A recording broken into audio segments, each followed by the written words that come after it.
লোকটা রিফাত সাহেবের সামনে এসে দাঁড়িয়ে বলল, ভুল করে ফেললি, তুই আমাকে ডেকে অনেক বড় ভুল করলি। আমি মৃত ছিলাম, ভালোই ছিলাম, জাগিয়ে দিবি। রিফাত সাহেব থর থর করে কাঁপছে, ভয়ে তার শরীরের সমস্ত লোম দাঁড়িয়ে গেল। তিনি লক্ষ্য করলেন ধীরে ধীরে অবয়বটা আরো দানবীয় আকার ধারণ করল, আর খুব দ্রুত এসে রিফাত সাহেবের শরীরে প্রবেশ করে বলে উঠল, ভৌতিক দুনিয়া।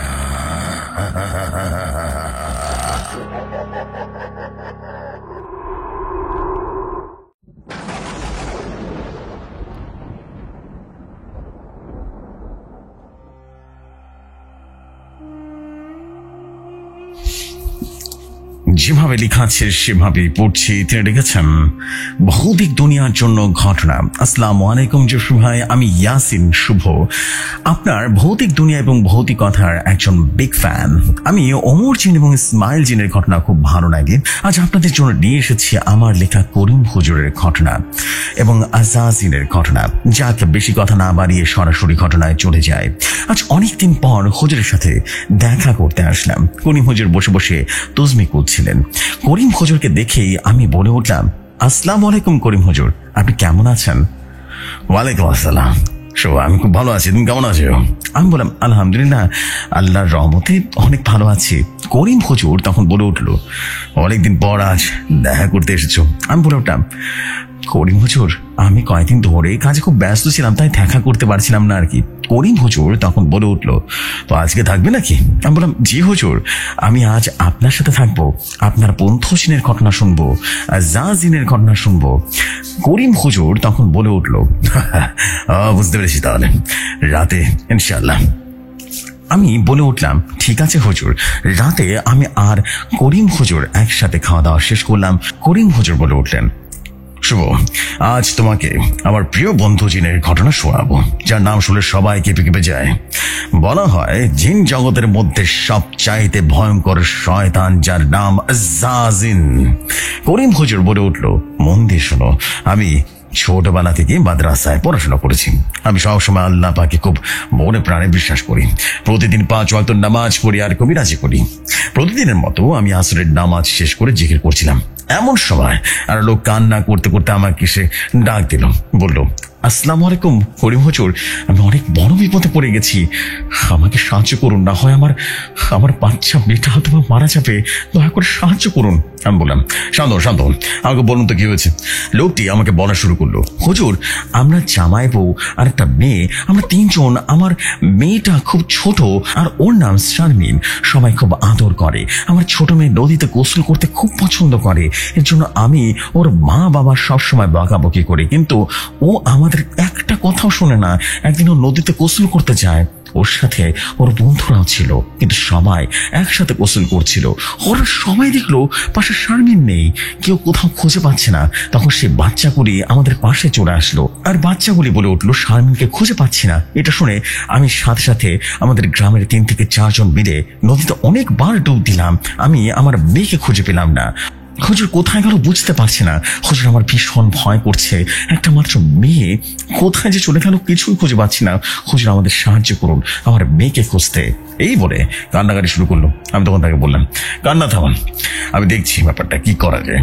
আপনি আপনার বাসার ঠিকানা দিয়ে যান, আমি কাল ইনশাল্লাহ চলে আসবো। এই বলে আমি এশার নামাজ শেষ করে আমি আমার বন্ধু জিনকে স্মরণ করলাম, যার নাম সাদ্দাম। অনেকক্ষণ তার জন্য অপেক্ষা করার পর সে বলল, আসসালামু আলাইকুম করিম হুজুর, কেমন আছেন আপনি? বলে উঠলাম, ওয়ালাইকুম আসসালাম সাদ্দাম, খুব ভালো আছি, আপনি কেমন আছেন? আলহামদুলিল্লাহ, অনেক ভালো আছি। হঠাৎ আমাকে স্মরণ করে পড়লেন, কোনো সমস্যা হয়েছে হুজুর? আমি বললাম, আসলে আসরের নামাজের সময় একটা লোক আমার কাছে এসেছিল, সে নাকি তার মেয়েকে খুঁজে পাচ্ছে না। আপনি একটু দেখেন না বাচ্চাটা কোথায় গেল, খুঁজে পাচ্ছে না। সাদ্দাম, আপনি একটু দেখুন না বাচ্চাটা কোথায়। সাদ্দাম তখন বলে উঠলো, হুজুর, আমাকে একটু সময় দিন। এই বলে সে চলে গেল, আর কিছু সময় পর আবারও ফিরে এলো। আর বলল, করিম হুজুর, আমি ওই বাচ্চাটার ব্যাপারে খোঁজ নিয়ে এসেছি। ওই বাচ্চাটা সব সময় নদীতে গোসল করতে খুব পছন্দ করত, কিন্তু এই নদীর উত্তর দিকে বড় তেঁতুল গাছ রয়েছে, আর সেই তেঁতুল গাছের দুই পাশ থেকে তারা বাচ্চাটাকে নিয়ে গেছে। আমি অনেক চেষ্টা করেছি, পিশাচটা কোথায় গেছে জানতে পারিনি। আমি বলে উঠলাম, তাহলে এখন কি করা যায়? সাদ্দাম জিন তখন বলে উঠলো, হুজুর জানতাম কোথায় আসেনি। আমি বলে উঠলাম, আমি তো তাকে ডাকিনি এখনো।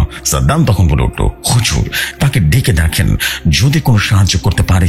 এরপর আমি জাদ্দামকে স্মরণ করলাম, আর কিছুক্ষণের মধ্যে জাদ্দাম চলে আসলো আর বলল, আসসালামু আলাইকুম হুজুর, আমি জানি আমাকে কেন ডেকেছেন।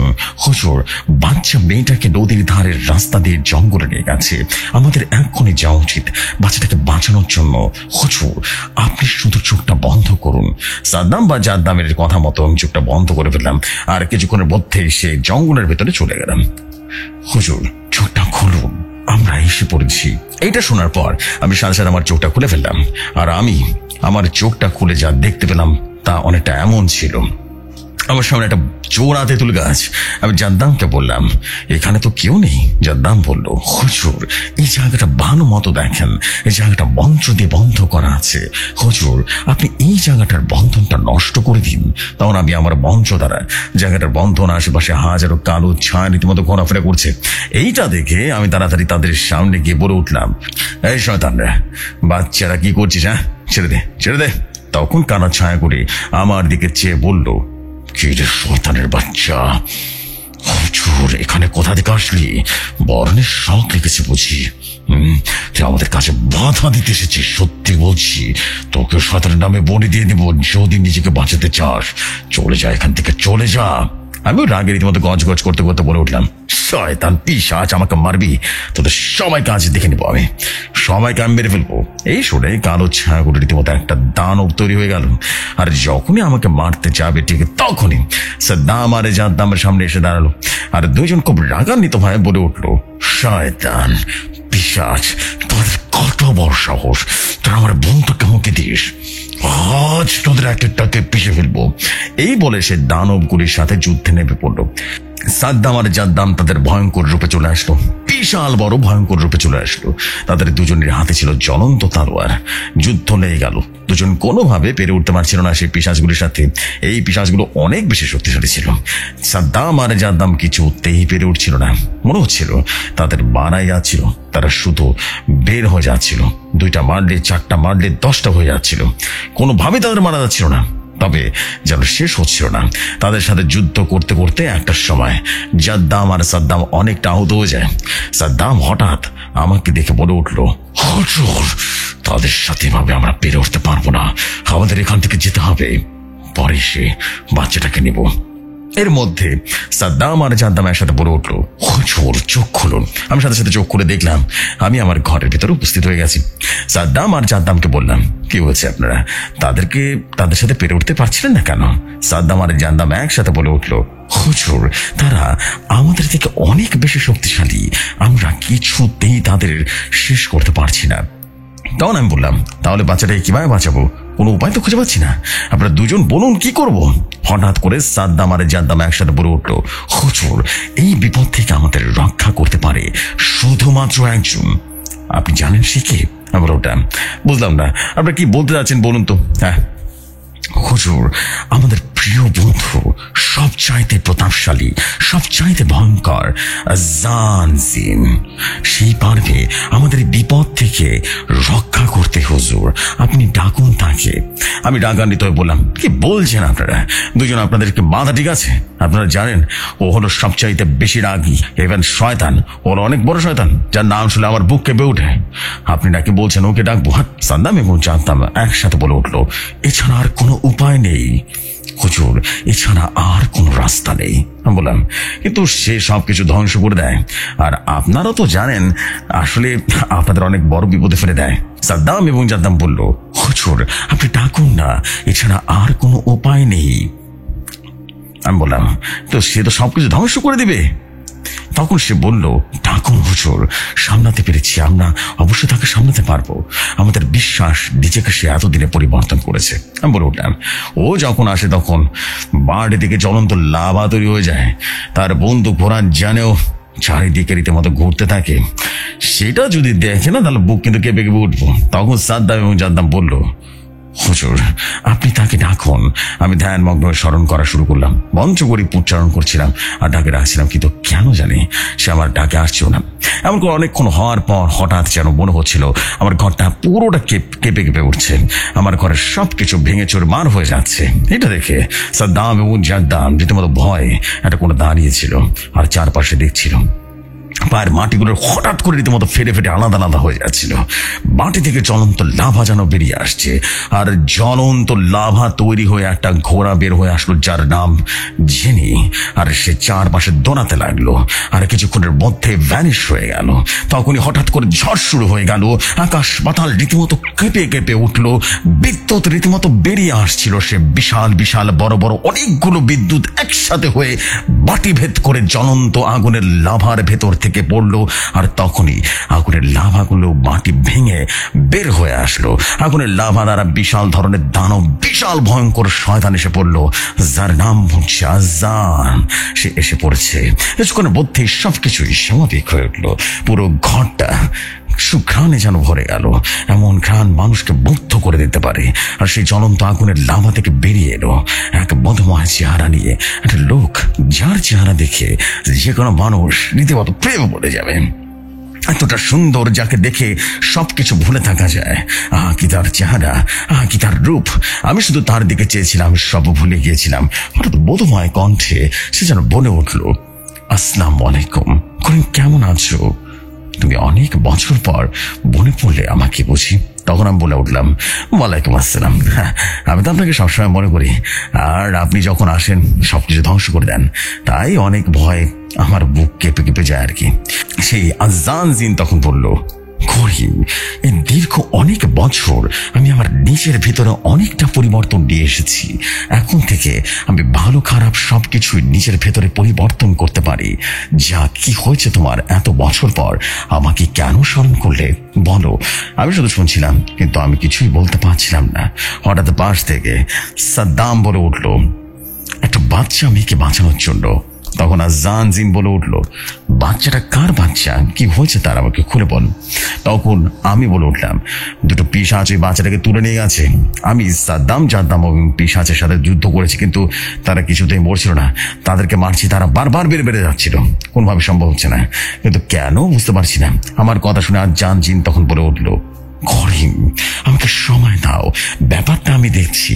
এই বলে সে চলে গেল এবং কিছুক্ষণ পর আমাকে সে বলল, করিম, আসলে তুমি যাদের সাথে যুদ্ধে জড়িয়েছ তারা হলো পিশাচ। তারা দুজন যমজ, আর তারা ছোট্ট ছোট্ট বাচ্চাদের নিয়ে যায়, তাদের রক্ত খেয়ে নিজেদের আষ্টনিষ্ট করে ফেলে, শক্তিশালী করে তোলে। কিন্তু তাদের কেউ মারতে পারে না। আসলে তাদের আত্মা তাদের সাথেই থাকে না, তাই তাদের কেউ মারতে পারছিল না। যতই মারছিল ততই বেড়ে বেড়ে যাচ্ছিল। কিন্তু ওরা এর আগে 6টা বাচ্চার রক্ত খেয়ে নিজেকে শক্তিশালী করে তুলেছে, আর একটা মাত্র বাচ্চা তাদের শক্তি বাড়িয়ে তুলতে সাহায্য করবে, আর তারা অনেক শক্তিশালী হয়ে যাবে। তাদের বিনাশ করতে পারছিল না। করিম, আমি যদি চাই তাহলে তাদেরকে মেরে ফেলতে পারি, কিন্তু এতে করে সে বাচ্চাটাও মারা যাবে। তাই আমি যেভাবে বলছি সেভাবে করো। করিম, তুমি সাদ্দাম এবং জাদ্দামকে সাথে করে নিয়ে আমার এই দোয়াটি পরে তোমার ডান হাতে ফুদি মাটিতে স্পর্শ করবে, আর আমার দেয়া আতরটা তুমি তোমার শরীরে এবং তোমার বন্ধুদের শরীরে ছিটিয়ে দিবে। আর তখন পুরো জায়গাটা আমার আওতায় চলে আসবে, আর আমি সেখানে যা কিছু করব এতে তুমি আর আমার বন্ধুদের উপরে কোনো প্রভাব পড়বে না, তোমাদের কোনো ক্ষতি হবে না, আর বাকিটা আমি দেখে নেব। আর সাদ্দাম জাদ্দাম, তোমরা দুজনেই আমার এই দোয়াটি পড়বে, হাতে ফু দিয়ে নিজের শরীর স্পর্শ করবে, আর আমার পবিত্র আতর তোমার শরীরে ছিটিয়ে দেবে। এতে তোমাদের কোনো ক্ষতি হবে না, আমি যথাসময় চলে আসবো। এই বলে আজান জিন চলে গেল। আর তখন সাদ্দাম বলে উঠলো, হুজুর, আমাদের দেরি করা ঠিক হবে না, এখনই যেতে হবে, আপনি আপনার চোখটা বন্ধ করুন। আমি সাথে সাথে আমার চোখটা বন্ধ করে ফেললাম, কিছুক্ষণের মধ্যেই বন্ধ করে ফেললাম। আমি সেই জায়গায় গিয়ে পৌঁছে গেলাম। আমাকে আবারও দেখি সেই পিশাচগুলো রাগে গজগজ করে বলে উঠলো, বলার খুব শখ হচ্ছে তাই না? পালিয়ে গেছিস, আবারও পালাতে পারবি না। এবার তোকে তো তুই হৃদ চিন বেড়ে ফেলবো আমরা। এই বলার সাথে সাথে যেন আগের থেকে ভয়ঙ্কর এক দানব বয়ে উঠলো। এই বলে আবারও আমাদের বাঁচিয়ে এগিয়ে আসলো। আর এমন সময় আজান দেশের দোয়াটা পড়ে আমি একটা হাতে ফু দিয়ে মাটিতে স্পর্শ করলাম। সাদ্দাম এবং জাদ্দাম তারাও রীতিমতো দোয়াটা পড়ে নিজেকে বন্ধ করে নিল। আর পবিত্র আতর আমি আমার বন্ধু জিন উপরে ছিটিয়ে দিলাম। এমন সময় ওখানে প্রচন্ড ঝড় হওয়া শুরু হলো এবং গাছগুলি যেন এলোমেলো হয়ে যাচ্ছিল। গাছগুলি যেন মাটিতে ভেদ করে রীতিমতো আকাশে যেন ভয়ঙ্কর ভাবে ঘুরে বেড়াচ্ছিল চারিদিকে। শুধু ভয়ঙ্কর ভাবে বড় বড় বিদ্যুৎ ঝরছে, একটা আরেকটার সাথে শুধু বাড়ি খাচ্ছে। আকাশটা রীতিমতো কেঁপে কেঁপে উঠছে, মাটির চারদিকে রীতিমতো ভেঙে ভেঙে যাচ্ছে। জ্বলন্ত লাভা যেন বেরিয়ে আসছে। জ্বলন্ত লাভায় তৈরি হলো একটা ঘোড়া। সেই ঘোড়া বেরিয়ে আসলো, আশে দৌড়াতে লাগলো। হঠাৎ হাওয়ায় ভ্যানিশ হয়ে গেল আর বাটি ফেটে রীতিমতো খালি লাভা টকবক করতে করতে সে পিশাচটা একসাথে কাঁপছে আর বলে উঠলো, এইটা কোনোভাবে সম্ভব না, এটা কখন সম্ভব না, এটা তো একমাত্র শয়তান এখানে আসবে কিভাবে? এটা সম্ভব নয়। কে হচ্ছে সত্যি করে বল, এখানে কে আসছে সত্যি করে বল। তখন আমি বললাম, আমার প্রিয় বন্ধু আসছে সবচাইতে বড় শয়তান, যার নাম জাজিন। না, এটা কোনোভাবে সম্ভব না, ওখানে আসতে পারে না শয়তান, ও কোনো মানুষের উপকার করতে পারে না, ও তো শয়তান। তখন আমি বলে উঠলাম, নিজের চোখে দেখিস কে আসছে, তোদের মৃত্যুদূত, যার কাছ থেকে বাঁচা অসম্ভব। এইটা বলতে না বলতে আকাশ থেকে রীতিমতো অনেকগুলো বিদ্যুৎ মাত্রে আসছে পড়লো, টকবক করে লাভাগুলিতে যেন তাণ্ডব লীলা ছাড়িয়ে গেল। সে বিশাল বড় একটা দানব হয়ে গেল। তার শরীর থেকে যেন লাভা গলে গলে পড়ছিল। শরীরের চারপাশে বিশাল বড় বড় বিদ্যুৎ ঘুরছে, ভয় চারপাশে রীতিমতো দৌড়াচ্ছে আর কান্না করে ক্ষমা চাইছে। সেটা এতটাই বড় ছিল যেন কেউ দেখতে পাচ্ছিল না। বিশাল বড় বড় ভয়ঙ্কর, তাকে দেখে সবাই রীতিমতো পালিয়ে যাচ্ছে, কিন্তু এই অদৃশ্য শক্তি যেন তাদেরকে পালাতে দিচ্ছে না। আর তখনই রাগান্বিত কণ্ঠে আজান বলে উঠল, তোদের এত বড় সাহস, তোরা আমার প্রিয় বন্ধুদের উপরে আঘাত করেছিস, আজ তোদের এমন মৃত্যু দেব যার কখনো সাহস হবে না আমার বন্ধুদের আঘাত করার। সেই পিশাচগুলি রীতিমতো বিভৎস ভাবে হাত জোর করে কান্নাকাটি শুরু করলো আর বলল, আমাদের ভুল হয়ে গেছে প্রভু, ক্ষমা করে দিন, আজান মাফ করে দিন, আমরা জানতাম না এই মানব সন্তান আপনার বন্ধু, যদি জানতাম কখনো ক্ষতি করতাম না, দয়া করে ক্ষমা করে দিন। তখন আজান বলে উঠলো, পিশাচ অনেক বেশি শক্তিশালী তোদের, তা না? অনেক বেশি শক্তি, তোদের কোনো বিনাশ নেই, তোদেরকে মারতে পারবে না। এখন দেখ ক্ষমতার শক্তি, আমি এসে পড়েছি, আজ তোদের এমন মৃত্যু দিব। এই বলে তার পেছন থেকে আরো 4টি হাত বেরিয়ে এলো এবং 6 হাতে রীতিমতো দানব হয়ে গেল, যার শরীর দিয়ে জ্বলন্ত লাভা রীতিমতো ঝরছে আর বিদ্যুৎ বেরোচ্ছে। তার 2 হাত দিয়ে রীতিমতো দুটো পিশাচের গলা চেপে ধরল আর 2 হাতে 2টো তালোয়ারগুলো একেবারে জ্বলন্ত লাভা হয়ে গেছে আর আকাশ থেকে রীতিমতো বিদ্যুৎ পড়ছে। সেই তালোয়ার দুটো তাদের উপরে চালিয়ে দিল আর আকাশের দিকে তাকিয়ে কি জানি একটা ইশারা করলো। আকাশের সবকিছু একত্রে রীতিমতো তাদের উপরে ছুরি মারল, ওদের গলা চেপে ধরে আকাশে উড়িয়ে নিয়ে গেল। আর সেখানে এদের উপর অনেক অত্যাচার করে আকাশ থেকে জ্বলন্ত লাভা ভেতরে এসে চলে গেল। সেখানে তারা অনেক চিৎকার করছিল বাঁচার জন্য, আর সেখানে রীতিমতো ছাড়কার হয়ে গেল। তারপর তাদের শেষ করে আবারও ফিরে এলো, এসে আমাকে বলে উঠলো, করিম, কাজ হয়ে গেছে, এখনই বাচ্চাটাকে তার বাবার কাছে ফিরিয়ে দিতে পারো। করিম, আমি তোকে কিছু বলতে চাই। আমি বললাম, জি আজান বলুন। করিম, আমি আমার বন্ধুদের মতো আমিও তোমার পাশে থাকতে চাই। আমি তোমাকে কথা দিচ্ছি, আমি আমি আমার বন্ধুদের কোনো ক্ষতি করব না ইনশাআল্লাহ। আর আমি শয়তান থেকে ভালো হয়ে গেছি অনেক আগে, নিশ্চয়ই জানো। আর সাদ্দাম, জাদ্দাম, তুমি তো চেনোই আমাকে। এই বলে সাদ্দাম আর জাদ্দাম চলে গেল। এই ছিল আমার ঘটনা। এরপর তোমাদের আরেক ভয়ঙ্কর ঘটনা শোনাবো না ইনশাআল্লাহ, কেমন? জেফরি ভাই, এই ছিল ঘটনা। যদি ঘটনাটি ভালো লাগে তাহলে আপনি আপনার মতো আপনার সুমধুর কণ্ঠে শেয়ার করবেন ভৌতিক দুনিয়ায়। আসসালামু আলাইকুম জেফরি ভাই, এবং ভৌতিক দুনিয়া অনেক অনেক দীর্ঘজীবী হোক। আসসালামু আলাইকুম, ভালো থাকবেন ভাইয়া, ভালো রাখবেন আপনার চারপাশকে।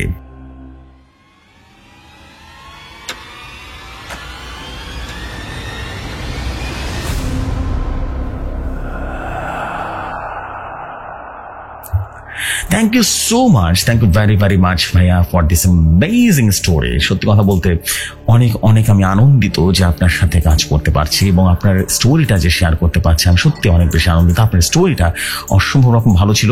অমরজিনের একটা ঘটনা, একটা ফিল পেলাম। মানে অমরজিনের স্টোরিটা এরকমই ছিল বেসিক্যালি প্রথমের দিকে। হ্যাঁ, মানে এভাবে করে অমরজিনকে ডাকা হয়েছিল কোনো একটা সময়, এটা আমরা সবাই জানি। এবং এটা অনেকটা অবিকল অমরজিনের কার্বন কপি হয়ে গেছে ওইখান থেকে, but story was different. Just ওই যে ব্যাপারটা ছিল সেটা মানে অনেকটা এরকমই ছিল আর কি।